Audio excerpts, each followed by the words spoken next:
નમસ્કાર મિત્રો, આપ સૌનું સ્વાગત છે। ગુજરાતના લોકો માટે એક મહત્વના સમાચાર સામે આવ્યા છે।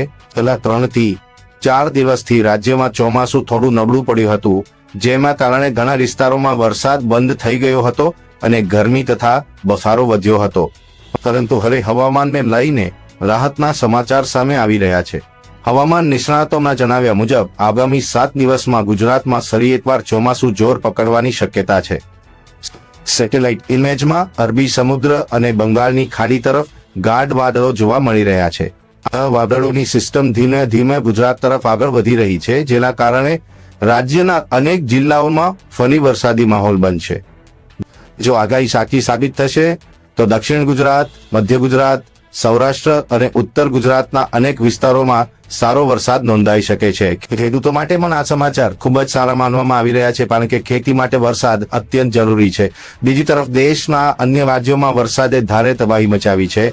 હરિયાણાના હિમાચલ પ્રદેશમાંથી આવી રહેલા પાણીના કારણે યમુના અને માર્કંડા નદીનું જળસ્તર સતત વધી રહ્યું છે। અનેક ગામોમાં પૂર જેવી સ્થિતિ સર્જાઈ છે અને લોકોને સલામત સ્થળોએ ખસેડવાની કામગીરી ચાલી રહી છે। દિલ્હીમાં પણ દુઃખદ ઘટના સામે આવી છે। રવિવારે યમુના નદીમાં નહાવા ગયેલા 4 બાળકો તેજ પ્રવાહમાં તણાઈ ગયા હતા। લાંબા સમય સુધી ચાલેલા સર્ચ ઓપરેશન બાદ 2 બાળકોના મૃતદેહ મળી આવ્યા છે, જ્યારે અન્ય બાળકોની શોધખોળ ચાલુ રાખવામાં આવી હતી। હવામાન વિભાગે આજે ઉત્તર પ્રદેશ, બિહાર સહિત કુલ 18 રાજ્યોમાં વરસાદને લઈને એલર્ટ જાહેર કર્યું છે। બિહારમાં પટના સહિત 19 જિલ્લાઓમાં યલો એલર્ટ જાહેર કરવામાં આવ્યું છે। ઉત્તરાખંડ, હિમાચલ પ્રદેશ, પશ્ચિમ બંગાળ અને પૂર્વોત્તરના ઘણા વિસ્તારોમાં આગામી 6 થી 7 દિવસ સુધી ભારે વરસાદ ચાલુ રહેવાની શક્યતા વ્યક્ત કરવામાં આવી છે। ગુજરાતના લોકો માટે હાલમાં સૌથી મોટો પ્રશ્ન એ છે કે વરસાદ ક્યારે અને ક્યાં પડશે। હવામાન વિભાગના અંદાજ મુજબ આગામી દિવસોમાં વરસાદની ગતિવિધિ ધીમે ધીમે વધશે અને અનેક જિલ્લાઓમાં સાવા વરસાદની શક્યતા છે। જો કે ભારે વરસાદની સ્થિતિ સર્જાય તો સ્થાનિક તંત્ર દ્વારા આપવામાં આવતી સૂચનાઓનું પાલન કરવું જરૂરી રહેશે।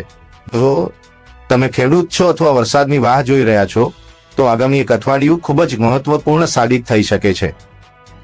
વરસાદ ખેતી માટે લાભદાયક રહેશે, પરંતુ જ્યાં ભારે વરસાદ પડે ત્યાં સાવચેતી રાખવી પણ એટલી જ જરૂરી છે। મિત્રો, આ હતી ગુજરાત અને દેશભરના વરસાદ અંગેની મહત્વપૂર્ણ માહિતી। જો તમને આ માહિતી ઉપયોગી લાગી હોય તો વિડીયોને લાઈક કરો, તમારા મિત્રો અને પરિવાર સાથે શેર કરો અને અમારા ચેનલને સબસ્ક્રાઇબ કરવાનું ભૂલશો નહીં।